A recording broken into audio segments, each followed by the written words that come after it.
Hello everyone, हामी चाहिँ financial accounting हेरिरहेको छौँ र हामीले योभन्दा अगाडि चाहिँ ठ्याक्क क्यास फ्लो स्टेटमेन्ट पढ्नुभन्दा अगाडि चाहिँ के कुराहरू पढेका थियौँ त भन्दा हामीले इन्कम स्टेटमेन्टको कुराहरू पढेका थियौँ र वर्कसिटको कुराहरू पढेका थियौँ र अब हामीले अहिले पढ्ने भनेको चाहिँ cash flow statement by direct method है। डाइरेक्ट मेथडबाट चाहिँ हामीले क्यास फ्लो स्टेटमेन्टहरू कसरी बनाउन सकिन्छ भनेर हामी डिस्कस गर्नेछौँ। अब हामीलाई चाहिँ एउटा क्वेसन दिएको छ हैन, त्यो क्वेसन्स अनुसार हामीले क्यास फ्लो स्टेटमेन्ट बनाउनु पर्ने हुन्छ। जस्तै यहाँ के भनेको छ त भन्दा ब्यालेन्स सिट फर 2 इयर्स है, 2 इयर्सको ब्यालेन्स सिट हामीलाई दिएको छ र एडिसनल इन्फर्मेसनहरुमा चाहिँ हामीलाई सेल अफ द इयर भनेको एक वर्षमा कति सेल्स भयो अथवा कति बिक्री भयो भन्ने कुराहरू दिएको छ। त्यसैगरी cost of goods sold, operating expenses र अरु थुप्रै एडिसनल इन्फर्मेसनहरु हामीलाई दिएको छ। अब हामीले यो दिएको स्टेटमेन्टहरुलाई चाहिँ के गर्नु पर्यो त क्याश फ्लो स्टेटमेन्टमा एड गर्नु पर्यो अथवा क्याश फ्लो स्टेटमेन्ट बनाउनु पर्यो। अब डाइरेक्ट मेथडबाट क्याश फ्लो स्टेटमेन्टहरु बनाउँदाखेरि चाहिँ जस्तै एउटा आउँछ क्याश फ्रम अपरेटिङ एक्टिभिटिज, अर्को आउँछ cash flow from investing activities र हाम्रो finally cash flow from financing activities. अब यो तीनटा कुराहरुमा हामीले फर्स्टमा चाहिँ cash flow from operating activities है, cash flow from operating activities. Operating activities भन्ने बित्तिकै के बुझिन्छ भन्दा जस्तै काम गर्दाखेरि अब जस्तै सेल्सको कुराहरू हैन, त्यसैगरी एकाउन्ट रिसिभेबल डिक्रिज अथवा इन्क्रिज भयो भने के गर्ने, त्यो कुराहरू चाहिँ हाम्रो क्याश फ्लो फ्रम अपरेटिङ एक्टिभिटिजमा आउँछ। त्यसैगरी अब क्याश पेड टु सप्लायर्स हैन, सप्लायरलाई अब क्याश कति पे गरियो त्यो कुराहरू हामीले अपरेटिङ एक्टिभिटिजहरुमा राख्छौं।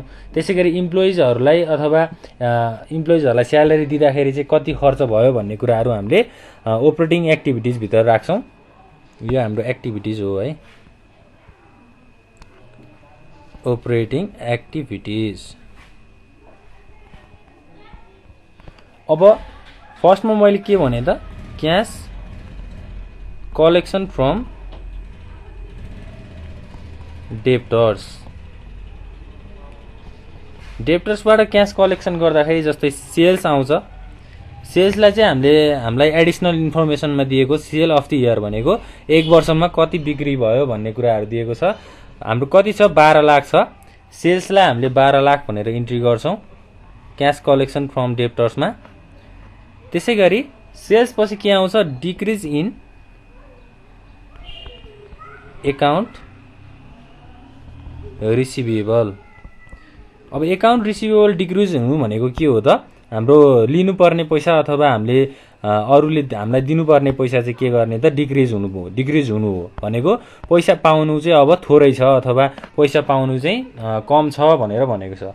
अब डिक्रिज इन एकाउन्ट रिसिभेबल चाहिँ कति हुन्छ त, जस्तै इयर हाम्रो यो टेबलमा हेर्न सक्छौं हामी, इयर फर्स्टमा चाहिँ 3 लाख छ एकाउन्ट रिसिभेबलमा, त्यसैगरी इयर 2 मा 2 लाख छ भनेको हाम्रो भेरिएसन चाहिँ कति भएको छ 3 लाख माइनस 2 लाख भनेको 1 लाख भयो हैन। 3 लाखमा 2 लाख चाहिँ पे गरिसकेको रहेछ, अब कति बाँकी रह्यो 1 लाख बाँकी रह्यो। त्यो 1 लाखलाई चाहिँ हामीले डिक्रिज इन एकाउन्ट रिसिभेबल भनेर हामीले क्याश कलेक्सन फ्रम डेप्टर्समा राख्छौं। र अब क्याश कलेक्सन फ्रम डेप्टर्समा चाहिँ हामीले लगभग यति नै कुराहरू इन्ट्री गर्छौं। अरु कुराहरू भनेको जस्तै कस्ट अफ गुड्स सोल्ड हैन, त्यसैगरी अब अपरेटिङ एक्सपेन्सेसहरु, यसलाई चाहिँ हामीले क्याश पेड टु सप्लायर्स अथवा cash paid to employees and other एक्सपेन्सेसमा रेकर्ड गर्छौं। र अब यसलाई हामीले टोटल गर्नु पर्दाखेरि चाहिँ कति हुने भयो त 13 लाख हुने भयो। र अब बी नम्बरमा जाउँ, क्याश पेड टु सप्लायर्स। सप्लायर्सलाई चाहिँ क्याश पे गरियो, जस्तै कस्तो के हुन्छ त अब यहाँ कस्ट अफ गुड्स सोल्ड आउँछ, सामानहरु बेच्दाखेरि कति खर्च लाग्यो भन्ने कुराहरू आउँछ सप्लायर्सलाई हामीले क्याश पे गर्दाखेरि। अब कस्ट अफ गुड्स सोल्ड चाहिँ कति भनेको छ 7 लाख भनेको छ है, एडिसनल इन्फर्मेसनमा 7 लाख भनेको छ भनेपछि 7 लाख चाहिँ हामीले कस्ट अफ गुड्स सोल्डमा लेख्नु पर्यो। र यसलाई हामीले के गर्छौं त हामीले ब्र्याकेटमा लेख्छौं। ब्र्याकेटमा लेख्नु भनेको के हो भन्दा जस्तै पैसा गयो नि त हैन, पैसा तिरियो, त्यही भएर अब यसलाई हामीले ब्र्याकेटमा लेख्नु पर्यो 7 लाख। त्यसैगरी इन्क्रिज इन स्टक, स्टक भनेको स्टक इन्क्रिज हुनु हैन, स्टक इन्क्रिज कति भएको छ जस्तै यहाँ हाम्रो टेबलमा हेरौँ स्टक भनेको छ है। जस्तै फर्स्ट इयरमा चाहिँ 1 लाख थियो र सेकेन्ड इयरमा 2 लाख छ भनेपछि कति लाख इन्क्रिज भयो त? 1 लाख इन्क्रिज भयो। 1 लाखलाई हामीले इन्क्रिज इन स्टकमा 1 लाख भनेर लेख्छौँ।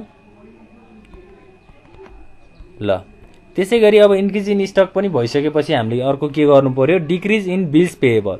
जस्तै बिल्स पेएबलमा पहिलो वर्षमा कति छ? 1 लाख छ हैन।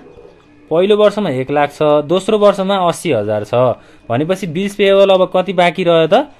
1 लाख माइनस 80,000 भनेको कति हो? 20,000 बाँकी रह्यो है। डिक्रिज इन बिल्स पेएबल भनेको तिर्नुपर्ने पैसा कम भयो भनेको छ। पहिलो वर्षमा 1 लाख थियो, दोस्रो वर्षमा 80,000 थियो भनेपछि अब बाँकी कति रह्यो? 20,000 चाहिँ बाँकी रह्यो। त्यसै गरी अब अरू हेर्दै जाउँ। क्यास पेड टु सप्लायर्समा अरू के हुन सक्छ त? जस्तै इन्क्रिज इन एकाउन्ट पेएबल भनेको तिर्नुपर्ने पैसा चाहिँ के भयो? बढ्यो हैन। तिर्नुपर्ने पैसा बढ्यो भनेपछि जस्तै एकाउन्ट्स पेएबल दिएको छ नि हामीलाई हैन। जस्तै मैले यो चाहिँ के को आधारमा लेखेँ त? जस्तै डिक्रिज लेखेँ, इन्क्रिज लेखेँ, के को आधारमा लेखेँ त भन्दा टेबलमा हामीलाई के भनेको छ? पहिलो वर्ष चाहिँ के भएको कति अमाउन्ट छ र दोस्रो वर्ष कति अमाउन्ट छ त्यसलाई हामीले मेजर गरेर इन्क्रिज अथवा डिक्रिज लेख्छौँ। जस्तै यहाँ बिल्स पेएबलमा पहिलो वर्ष 1 लाख थियो, दोस्रो वर्षमा 80,000 थियो है। अब यो भनिसकेपछि पहिलो वर्ष र दोस्रो वर्षमा के भएको छ? यहाँ घटेको छ। पहिलो वर्षमा 1 लाख थियो, दोस्रो वर्षमा 80,000 थियो भनेपछि घट्यो। त्यही भएर हामीले डिक्रिज इन बिल्स पेएबल लेख्यौँ। अब हामीले एकाउन्ट्स पेएबलमा के गर्नु पर्यो? पहिलो वर्ष 2 लाख थियो, दोस्रो वर्ष चाहिँ 3 लाख थियो भनिसकेपछि बढेको छ। इन्क्रिज इन एकाउन्ट्स पेएबल भनेर 1 लाख लेख्नु पर्यो यहाँ है। यसरी चाहिँ हामीले इन्ट्री गर्नुपर्छ। अब इन्क्रिज भनिसकेपछि हामीले यसलाई ब्र्याकेटमा लेखिराख्नु परेन। ल अब यसलाई टोटल गर्नु पर्यो है। टोटल गर्दाखेरि कति आउने भयो? अरू हाम्रो क्यास पेड टु सप्लायर्समा कुनै पनि ट्रान्ज्याक्सन्सहरू जाँदैन। त्यही भएर हामीले यसलाई 7,20,000 चाहिँ टोटल गर्दाखेरि आउने भएर यसलाई ब्र्याकेटमा लेख्छौँ। त्यसै गरी अब थर्ड नम्बरमा हेरौँ। Cash paid to employees and other expenses के छ त? हाम्रो अपरेटिङ एक्सपेन्सेस। अपरेटिङ एक्सपेन्सेस भनेको काम गर्दा लागेको खर्च भनेर भन्न सकिन्छ। अपरेटिङ एक्सपेन्सेस कति छ? हाम्रो एडिसनल इन्फर्मेसनमा 2 लाख छ र हामीले यसलाई चाहिँ 2 लाख चाहिँ यहाँ इन्ट्री गर्छौँ। 2 लाख यो त खर्च हो। खर्चलाई हामीले के गर्नु पर्यो? ब्र्याकेटमा लेख्नु पर्यो हैन। खर्च भनेको पैसा जानु हो। ल अब यो हाम्रो क्यास फ्लो फ्रम अपरेटिङ एक्टिभिटिजको कुराहरू यति नै ल हो लगभग। यसलाई हामीले ए भनेर डिनोट गर्न सक्छौँ। अब हामीले net cash flow from operating activities हैन। अब काम सुचारू गर्दाखेरि कति क्यास फ्लो भएको छ भन्ने कुराहरू हामी यहाँ रेकर्ड गर्छौँ। जस्तै अब हामीले यो क्याल्कुलेसन गर्नु पर्यो है। क्यास पेड टु इम्प्लोइजमा 2 लाख भयो भनिसकेपछि नेट क्यास के गर्ने त? अब ए प्लस बी प्लस सी है। यो तीनटालाई जोड्ने ए, बी र सी लाई। जस्तै कति छ त टोटल? हाम्रो 13 लाख यहाँ छ, 7,20,000 यहाँ छ भनेपछि 13 लाख माइनस 7,20,000 माइनस कति छ? 2 लाख छ हैन।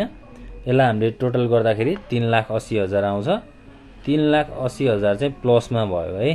प्लसमा भयो भनेपछि हामीले टोटल फ्लो चाहिँ अपरेटिङ एक्टिभिटिज गर्दा कति भएको रहेछ? 3,80,000 भएको रहेछ। त्यसै गरी अब हामी बी नम्बरमा जान्छौँ। Cash flow from financing activities. अब फाइनेन्सियल एक्टिभिटिजहरू हाम्रो इन्भेस्टिङ एक्टिभिटिज है। फाइनेन्सियल एक्टिभिटिज चाहिँ हामीले लास्टमा गर्छौँ। Investing activities.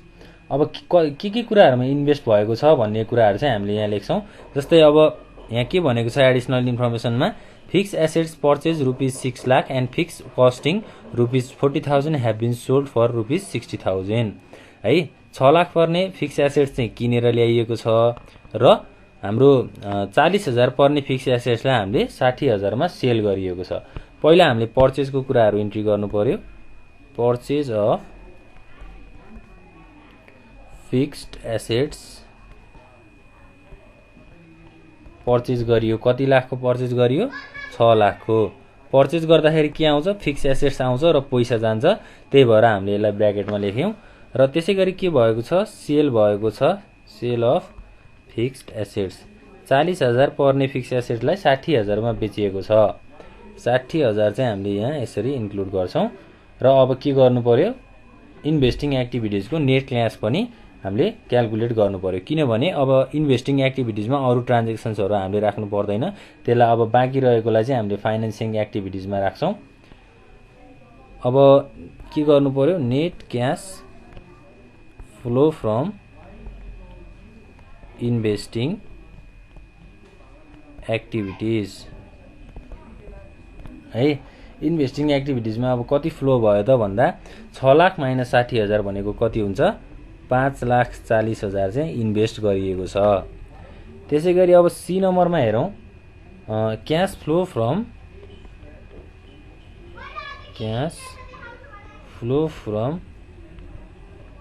Financing activities.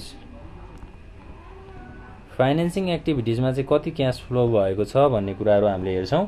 जस्तै अब इस्यु अफ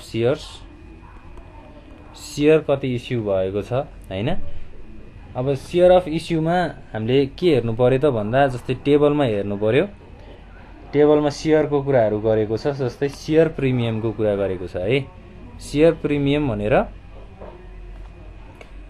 पहिलो वर्ष 1 लाख थियो, दोस्रो वर्ष 1,20,000 छ भनेपछि सेयरहरू कतिको इस्यु भयो त? अब सेयर प्रिमियम भनेको छ। त्यसै गरी अब यहाँ फेरि हामीलाई यहाँ premium on redemption of debenture was ₹20,000 भनेको छ है।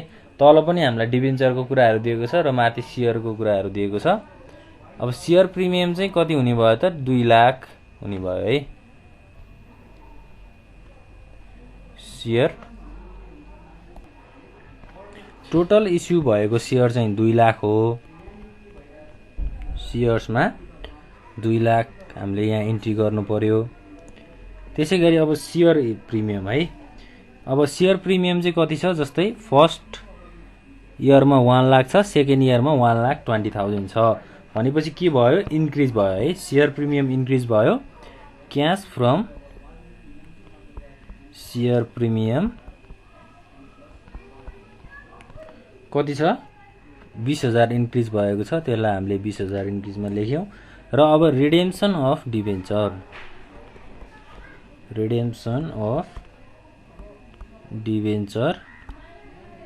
अब एडिसनल इन्फर्मेसनमा हेर्नु पर्यो। पहिला हामीले डिभेन्चरलाई टेबलमा हेर्दाखेरि फर्स्ट इयर 2 लाख छ र सेकेन्ड इयरमा 1 लाख छ भनेपछि कतिको डिक्रिज भएको छ? 1 लाखको डिक्रिज भएको छ। र हामीले अब एडिसनल इन्फर्मेसनमा हेर्दाखेरि के भन्न सकिन्छ? Premium on redemption of debenture was ₹20,000 है। रिडेम्सन अफ डिभेन्चरमा चाहिँ प्रिमियम कति एड भएको छ? 20,000 एड भएको छ। अब डिभेन्चर डिक्रिज भयो भनिसकेपछि हामीले यहाँ के गर्नु पर्यो? 1 लाख डिक्रिज भएको कुरालाई 20,000 सँग जोड्नु पर्यो र 1,20,000 चाहिँ रिडेम्सन अफ डिभेन्चर हामीले ब्र्याकेटमा लेख्नु पर्यो। र डिभिडेन्ड पेडको कुराहरू पनि हामीले फाइनेन्सिङ एक्टिभिटिजमा इन्क्लुड गर्छौँ। डिभिडेन्ड पेड 40,000, डिभिडेन्ड पेड 40,000 छ। 40,000 लाई हामीले डिक्रिज गरेका छौँ किनभने यहाँ हाम्रो dividend paid of the year 40,000 भनेको छ। पेड भनेपछि खर्चको कुराहरू भयो। र अब हामीले फाइनेन्सिङ एक्टिभिटिजको नेट क्यास फ्लो कति भएको छ त्यो कुराहरू हेरौँ। Flow from financing activities. अब हामीले यसलाई टोटल गर्दाखेरि कति आउँछ त? 60,000 चाहिँ नेट क्यास फ्लो फाइनेन्सिङ एक्टिभिटिजमा भएको रहेछ भनेर बुझ्नु पर्यो है। 60,000 भएको छ। अब के गर्नु पर्यो, net changes in cash and equivalent. अब ए प्लस बी प्लस सी भनेको हाम्रो अपरेटिङ एक्टिभिटिज, फाइनेन्सिङ एक्टिभिटिज र इन्भेस्टिङ एक्टिभिटिजलाई के गर्नु पर्यो, एड गर्नु पर्यो। टोटल एड गर्दाखेरि कति हुने भयो त, अब जस्तै अपरेटिङ एक्टिभिटिजमा कति निस्किएको छ, अपरेटिङ एक्टिभिटिजमा 3,80,000। त्यसै गरी अब इन्भेस्टिङ एक्टिभिटिजमा 5,40,000 माइनस छ। त्यसै गरी हाम्रो फाइनेन्सिङ एक्टिभिटिजमा चाहिँ 60,000 छ। अब यो कुरा सबैलाई डिडक्ट गरिसकेपछि हाम्रो ब्यालेन्स कति आउँछ त, 1 लाख आउँछ। 1 लाख चाहिँ माइनस हैन, ब्र्याकेटमा हुने भयो। अब एड गर्नु पर्यो हामीले। एड के गर्ने त, ओपनिङ क्यास ब्यालेन्स। अब ओपनिङ क्यास ब्यालेन्सलाई हामीले के भनेको छ त, जस्तै हामीले टेबलमा हेर्दाखेरि चाहिँ एसेट्सतिर जाँदाखेरि क्यास भनेको पहिलो वर्ष 2 लाख छ र दोस्रो वर्ष 1 लाख छ भनेको 1 लाख के भयो त, डिक्रिज भयो नि हैन। यो चाहिँ ओपनिङ ब्यालेन्सको कुराहरू भयो। ओपनिङ ब्यालेन्स 1 लाख छ भनिसकेपछि हामीले 1 लाखलाई लेख्नु पर्यो। ओपनिङ क्यास ब्यालेन्स चाहिँ 2 लाख छ है, 2 लाख। र अब के गर्नु पर्यो, closing cash balance 1 lakh minus 2 lakh plus भनेको बाँकी कति रह्यो, 1 लाख रह्यो। यो चाहिँ हाम्रो क्लोजिङ ब्यालेन्स हुन्छ क्यास फ्लो स्टेटमेन्टको है। क्लोजिङ ब्यालेन्स चाहिँ 1 लाख देखायो।